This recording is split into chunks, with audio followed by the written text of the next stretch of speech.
ನಮಸ್ಕಾರ ವಿದ್ಯಾರ್ಥಿಗಳೇ. ಈಗ ನಾವು ಬಿಸಿನೆಸ್, ಗವರ್ಮೆಂಟ್ ಅಂಡ್ ಸೊಸೈಟಿ ವಿಷಯದ ಪ್ರಮುಖ ಪ್ರಶ್ನೆಗಳು ಮತ್ತು ಉತ್ತರಗಳನ್ನು ಸರಳವಾಗಿ ಅರ್ಥಮಾಡಿಕೊಳ್ಳೋಣ. ಮೊದಲ ಪ್ರಶ್ನೆ, ವ್ಯವಹಾರ ಪರಿಸರ ಎಂದರೇನು? ಸರಳವಾಗಿ ಹೇಳುವುದಾದರೆ, ವ್ಯವಹಾರದ ಕಾರ್ಯಾಚರಣೆ ಮತ್ತು ಅದರ ನಿರ್ಧಾರಗಳ ಮೇಲೆ ಪರಿಣಾಮ ಬೀರುವ ಎಲ್ಲಾ ಆಂತರಿಕ ಮತ್ತು ಬಾಹ್ಯ ಅಂಶಗಳ ಸಮೂಹವನ್ನೇ ವ್ಯವಹಾರ ಪರಿಸರ ಎಂದು ಕರೆಯುತ್ತಾರೆ. ಎರಡನೇ ಪ್ರಶ್ನೆ, ಸೂಕ್ಷ್ಮ ಪರಿಸರ ಎಂದರೇನು? ವ್ಯವಹಾರದ ಮೇಲೆ ನೇರವಾಗಿ ಪರಿಣಾಮ ಬೀರುವ ಗ್ರಾಹಕರು, ಪೂರೈಕೆದಾರರು, ಸ್ಪರ್ಧಿಗಳು ಮತ್ತು ಮಧ್ಯವರ್ತಿಗಳಂತಹ ಅಂಶಗಳನ್ನು ಸೂಕ್ಷ್ಮ ಪರಿಸರ ಎಂದು ಕರೆಯುತ್ತಾರೆ. ಮೂರನೇ ಪ್ರಶ್ನೆ, ಹಣಕಾಸು ನೀತಿ ಎಂದರೇನು? ಸರ್ಕಾರವು ತೆರಿಗೆ, ಸಾರ್ವಜನಿಕ ವೆಚ್ಚ ಮತ್ತು ಸಾಲ ನಿರ್ವಹಣೆಯ ಮೂಲಕ ಆರ್ಥಿಕತೆಯನ್ನು ನಿಯಂತ್ರಿಸಲು ಅನುಸರಿಸುವ ನೀತಿಯೇ ಹಣಕಾಸು ನೀತಿ. ನಾಲ್ಕನೇ ಪ್ರಶ್ನೆ, ಆರ್ಥಿಕ ಪರಿಸರ ಎಂದರೇನು? ದೇಶದ ಆದಾಯ, ಉಳಿತಾಯ, ಹೂಡಿಕೆ, ಬೆಲೆ ಮಟ್ಟ, ಉದ್ಯೋಗ ಮತ್ತು ಆರ್ಥಿಕ ಬೆಳವಣಿಗೆಗೆ ಸಂಬಂಧಿಸಿದ ಅಂಶಗಳ ಸಮೂಹವನ್ನೇ ಆರ್ಥಿಕ ಪರಿಸರ ಎಂದು ಕರೆಯುತ್ತಾರೆ. ಐದನೇ ಪ್ರಶ್ನೆ, ಕಾನೂನು ಪರಿಸರ ಎಂದರೇನು? ವ್ಯವಹಾರದ ಚಟುವಟಿಕೆಗಳನ್ನು ನಿಯಂತ್ರಿಸುವ ಕಾನೂನುಗಳು, ನಿಯಮಗಳು ಮತ್ತು ಸರ್ಕಾರಿ ಆದೇಶಗಳ ಸಮೂಹವೇ ಕಾನೂನು ಪರಿಸರ. ಆರನೇ ಪ್ರಶ್ನೆ, ಯಾವುದಾದರೂ ಎರಡು ಕೈಗಾರಿಕಾ ಕಾನೂನುಗಳನ್ನು ಹೆಸರಿಸಿ. ಎರಡು ಪ್ರಮುಖ ಕೈಗಾರಿಕಾ ಕಾನೂನುಗಳೆಂದರೆ ಕಾರ್ಖಾನೆಗಳ ಕಾಯ್ದೆ 63/4418 ಮತ್ತು ಕನಿಷ್ಠ ವೇತನ ಕಾಯ್ದೆ 63/4418. ಏಳನೇ ಪ್ರಶ್ನೆ, ಸಂಸ್ಕೃತಿ ಎಂದರೇನು? ಒಂದು ಸಮಾಜದ ನಂಬಿಕೆಗಳು, ಮೌಲ್ಯಗಳು, ಸಂಪ್ರದಾಯಗಳು ಮತ್ತು ಜೀವನ ಶೈಲಿಯ ಸಮೂಹವನ್ನೇ ಸಂಸ್ಕೃತಿ ಎಂದು ಕರೆಯುತ್ತಾರೆ. ಎಂಟನೇ ಪ್ರಶ್ನೆ, ಸಾಮಾಜಿಕ ಲೆಕ್ಕಪರಿಶೋಧನೆ ಎಂದರೇನು? ವ್ಯವಹಾರದ ಚಟುವಟಿಕೆಗಳು ಸಮಾಜದ ಮೇಲೆ ಉಂಟುಮಾಡುವ ಪರಿಣಾಮವನ್ನು ಅಳೆಯುವ ಮತ್ತು ಮೌಲ್ಯಮಾಪನ ಮಾಡುವ ಪ್ರಕ್ರಿಯೆಯನ್ನು ಸಾಮಾಜಿಕ ಲೆಕ್ಕಪರಿಶೋಧನೆ ಎಂದು ಕರೆಯುತ್ತಾರೆ. ಒಂಬತ್ತನೇ ಪ್ರಶ್ನೆ, ಟಿಕ್ಯುಎಂ ಮತ್ತು ಜಿಡಿಪಿಗಳ ವಿಸ್ತೃತ ರೂಪಗಳು ಯಾವುವು?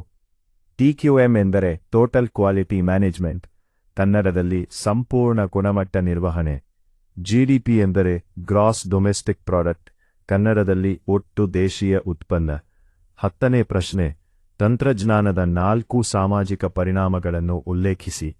ತಂತ್ರಜ್ಞಾನದಿಂದ ಶಿಕ್ಷಣದ ಅಭಿವೃದ್ಧಿಯಾಗಿದೆ, ಸಂವಹನದ ವೇಗ ಹೆಚ್ಚಾಗಿದೆ, ಜನರ ಜೀವನ ಮಟ್ಟ ಸುಧಾರಿಸಿದೆ, ಜೊತೆಗೆ ಉದ್ಯೋಗದ ಸ್ವರೂಪದಲ್ಲಿಯೂ ಸಾಕಷ್ಟು ಬದಲಾವಣೆಗಳು ಕಂಡುಬಂದಿವೆ. ಈಗ 5 ಅಂಕಗಳ ಪ್ರಶ್ನೆಗಳಿಗೆ ಬರೋಣ. 11ನೇ ಪ್ರಶ್ನೆ, ಮುಕ್ತ ವ್ಯವಸ್ಥೆಯಾಗಿ ವ್ಯವಹಾರದ ಗುಣಲಕ್ಷಣಗಳನ್ನು ವಿವರಿಸಿ. ವ್ಯವಹಾರವು ಪರಿಸರದೊಂದಿಗೆ ನಿರಂತರ ಸಂಪರ್ಕ ಹೊಂದಿರುತ್ತದೆ. ಅದು ಹೊರಗಿನ ಪರಿಸರದಿಂದ ಸಂಪನ್ಮೂಲಗಳನ್ನು ಪಡೆಯುತ್ತದೆ. ಆ ಸಂಪನ್ಮೂಲಗಳನ್ನು ಉತ್ಪನ್ನ ಮತ್ತು ಸೇವೆಗಳಾಗಿ ಪರಿವರ್ತಿಸುತ್ತದೆ. ಪರಿಸರದಲ್ಲಾಗುವ ಬದಲಾವಣೆಗಳಿಗೆ ಹೊಂದಿಕೊಳ್ಳುತ್ತದೆ. ಜೊತೆಗೆ ಪರಿಸರದಿಂದ ಪ್ರತಿಕ್ರಿಯೆಯನ್ನು ಪಡೆದು ತನ್ನ ಕಾರ್ಯವೈಖರಿಯನ್ನು ಸುಧಾರಿಸಿಕೊಳ್ಳುತ್ತದೆ. 12ನೇ ಪ್ರಶ್ನೆ, ಆರ್ಥಿಕ ಪರಿಸರದ ಗುಣಲಕ್ಷಣಗಳನ್ನು ವಿವರಿಸಿ. ಆರ್ಥಿಕ ಪರಿಸರವು ಚಲನಶೀಲ ಸ್ವಭಾವ ಹೊಂದಿದೆ. ಇದು ವ್ಯವಹಾರದ ನಿರ್ಧಾರಗಳ ಮೇಲೆ ನೇರ ಪ್ರಭಾವ ಬೀರುತ್ತದೆ. ಒಂದು ದೇಶದ ಆರ್ಥಿಕ ಪರಿಸ್ಥಿತಿ ಮತ್ತೊಂದು ದೇಶಕ್ಕಿಂತ ಭಿನ್ನವಾಗಿರುತ್ತದೆ. ಅದರಲ್ಲಿರುವ ವಿವಿಧ ಅಂಶಗಳು ಪರಸ್ಪರ ಅವಲಂಬಿತವಾಗಿರುತ್ತವೆ. ಜೊತೆಗೆ ಸರ್ಕಾರಿ ನೀತಿಗಳಿಂದ ಇದು ಹೆಚ್ಚು ಪ್ರಭಾವಿತವಾಗುತ್ತದೆ. 13ನೇ ಪ್ರಶ್ನೆ, ಕಾನೂನು ಪರಿಸರದ ಅಂಶಗಳನ್ನು ವಿವರಿಸಿ. ಕಾನೂನು ಪರಿಸರದಲ್ಲಿ ಕಂಪನಿ ಕಾಯ್ದೆಗಳು, ಕಾರ್ಮಿಕ ಕಾನೂನುಗಳು, ತೆರಿಗೆ ಕಾನೂನುಗಳು, ಗ್ರಾಹಕ ಸಂರಕ್ಷಣಾ ಕಾನೂನುಗಳು ಮತ್ತು ಪರಿಸರ ಸಂರಕ್ಷಣಾ ಕಾನೂನುಗಳು ಸೇರಿವೆ. 14ನೇ ಪ್ರಶ್ನೆ, ಸಾಮಾಜಿಕ ಲೆಕ್ಕ ಪರಿಶೋಧನೆ ಎಂದರೇನು ಮತ್ತು ಅದರ ಪ್ರಯೋಜನಗಳೇನು? ಸಾಮಾಜಿಕ ಲೆಕ್ಕ ಪರಿಶೋಧನೆ ಎಂದರೆ ವ್ಯವಹಾರದ ಸಾಮಾಜಿಕ ಕಾರ್ಯಕ್ಷಮತೆಯನ್ನು ಅಳೆಯುವ ಮತ್ತು ಮೌಲ್ಯಮಾಪನ ಮಾಡುವ ಪ್ರಕ್ರಿಯೆ. ಇದರಿಂದ ಸಾಮಾಜಿಕ ಜವಾಬ್ದಾರಿ ಹೆಚ್ಚುತ್ತದೆ, ಸಂಸ್ಥೆಯ ಪ್ರತಿಷ್ಠೆ ಸುಧಾರಿಸುತ್ತದೆ, ಸಾರ್ವಜನಿಕ ವಿಶ್ವಾಸ ಹೆಚ್ಚಾಗುತ್ತದೆ, ಸಂಸ್ಥೆಯ ದೌರ್ಬಲ್ಯಗಳನ್ನು ಗುರುತಿಸಲು ಸಹಾಯವಾಗುತ್ತದೆ. ಜೊತೆಗೆ ಸಮಾಜಮುಖಿ ಚಟುವಟಿಕೆಗಳಿಗೆ ಉತ್ತೇಜನ ಸಿಗುತ್ತದೆ. 15ನೇ ಪ್ರಶ್ನೆ, ತಾಂತ್ರಿಕ ಪರಿಸರದ ಸ್ವರೂಪ ಮತ್ತು ಗುಣಲಕ್ಷಣಗಳನ್ನು ವಿವರಿಸಿ. ವ್ಯವಹಾರದ ಮೇಲೆ ಪರಿಣಾಮ ಬೀರುವ ವೈಜ್ಞಾನಿಕ ಜ್ಞಾನ, ತಂತ್ರಜ್ಞಾನ ಮತ್ತು ಆವಿಷ್ಕಾರಗಳ ಸಮೂಹವೇ ತಾಂತ್ರಿಕ ಪರಿಸರ. ಇದು ನಿರಂತರವಾಗಿ ಬದಲಾಗುತ್ತಿರುತ್ತದೆ, ಉತ್ಪಾದಕತೆಯನ್ನು ಹೆಚ್ಚಿಸುತ್ತದೆ, ಸ್ಪರ್ಧಾತ್ಮಕತೆಯನ್ನು ಹೆಚ್ಚಿಸುತ್ತದೆ, ಹೊಸ ಉತ್ಪನ್ನಗಳ ಅವ್ಯವಸ್ಥೆಗೆ ನೆರವಾಗುತ್ತದೆ, ಜೊತೆಗೆ ವ್ಯವಹಾರದ ವಿಧಾನಗಳಲ್ಲಿ ಬದಲಾವಣೆ ತರುತ್ತದೆ. ಈಗ 15 ಅಂಕಗಳ ಪ್ರಶ್ನೆಗಳನ್ನು ಅರ್ಥಮಾಡಿಕೊಳ್ಳೋಣ. 16ನೇ ಪ್ರಶ್ನೆ, ಬಾಹ್ಯ ಪರಿಸರ ಎಂದರೇನು?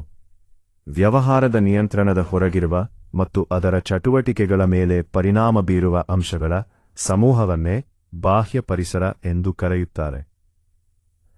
ಇದರ ಪ್ರಮುಖ ಅಂಶಗಳೆಂದರೆ ಆರ್ಥಿಕ ಪರಿಸರ, ರಾಜಕೀಯ ಪರಿಸರ, ಕಾನೂನು ಪರಿಸರ, ಸಾಮಾಜಿಕ ಮತ್ತು ಸಾಂಸ್ಕೃತಿಕ ಪರಿಸರ, ತಾಂತ್ರಿಕ ಪರಿಸರ, ಜಾಗತಿಕ ಪರಿಸರ ಮತ್ತು ನೈಸರ್ಗಿಕ ಪರಿಸರ. 17ನೇ ಪ್ರಶ್ನೆ, ಆರ್ಥಿಕ ಪರಿಸರದ ಅಂಶಗಳನ್ನು ವಿವರಿಸಿ.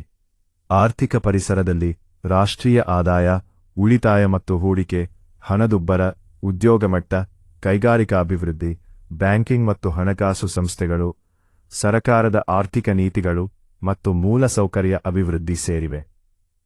18ನೇ ಪ್ರಶ್ನೆ, ವ್ಯವಹಾರದ ಮೇಲೆ ಪರಿಣಾಮ ಬೀರುವ ಕಾನೂನುಗಳನ್ನು ವಿವರಿಸಿ. ಇವುಗಳಲ್ಲಿ ಕಂಪನಿ ಕಾಯ್ದೆ 615, ಗ್ರಾಹಕ ಸಂರಕ್ಷಣಾ ಕಾಯ್ದೆ 619, ಸ್ಪರ್ಧಾ ಕಾಯ್ದೆ 602, ಕಾರ್ಖಾನೆಗಳ ಕಾಯ್ದೆ 658, ಕನಿಷ್ಠ ವೇತನ ಕಾಯ್ದೆ 648, ಪರಿಸರ ಸಂರಕ್ಷಣಾ ಕಾಯ್ದೆ 686 ಹಾಗೂ ಸರಕು ಮತ್ತು ಸೇವಾ ತೆರಿಗೆ ಕಾಯ್ದೆ ಅಂದರೆ ಜಿಎಸ್ಟಿ ಕಾಯ್ದೆ ಸೇರಿವೆ.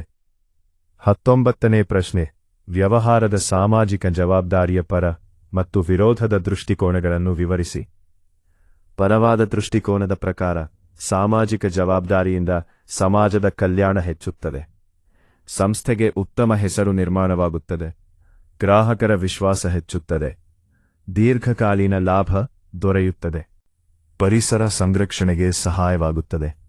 ವಿರೋಧದ ದೃಷ್ಟಿಕೋನದ ಪ್ರಕಾರ ಹೆಚ್ಚುವರಿ ವೆಚ್ಚ ಉಂಟಾಗುತ್ತದೆ, ಲಾಭ ಕಡಿಮೆಯಾಗಬಹುದು, ಸಾಮಾಜಿಕ ಜವಾಬ್ದಾರಿಯ ವ್ಯಾಪ್ತಿಯನ್ನು ನಿರ್ಧರಿಸುವುದು ಕಷ್ಟ, ಇದು ಮೂಲ ವ್ಯವಹಾರ ಚಟುವಟಿಕೆಗಳಿಗೆ ಅಡ್ಡಿಯಾಗಬಹುದು, ಎಲ್ಲ ಸಂಸ್ಥೆಗಳಲ್ಲಿ ಸಮಾನವಾಗಿ ಅನುಷ್ಠಾನಗೊಳಿಸುವುದು ಕಷ್ಟವಾಗಬಹುದು. 20ನೇ ಪ್ರಶ್ನೆ, ತಾಂತ್ರಿಕ ಪರಿಸರ ಎಂದರೇನು ಮತ್ತು ತಂತ್ರಜ್ಞಾನದ ಆರ್ಥಿಕ ಪ್ರಭಾವಗಳೇನು? ವ್ಯವಹಾರದ ಮೇಲೆ ಪರಿಣಾಮ ಬೀರುವ ವೈಜ್ಞಾನಿಕ ಜ್ಞಾನ, ಆವಿಷ್ಕಾರಗಳು ಮತ್ತು ತಾಂತ್ರಿಕ ಬದಲಾವಣೆಗಳ ಸಮೂಹವನ್ನೇ ತಾಂತ್ರಿಕ ಪರಿಸರ ಎಂದು ಕರೆಯುತ್ತಾರೆ.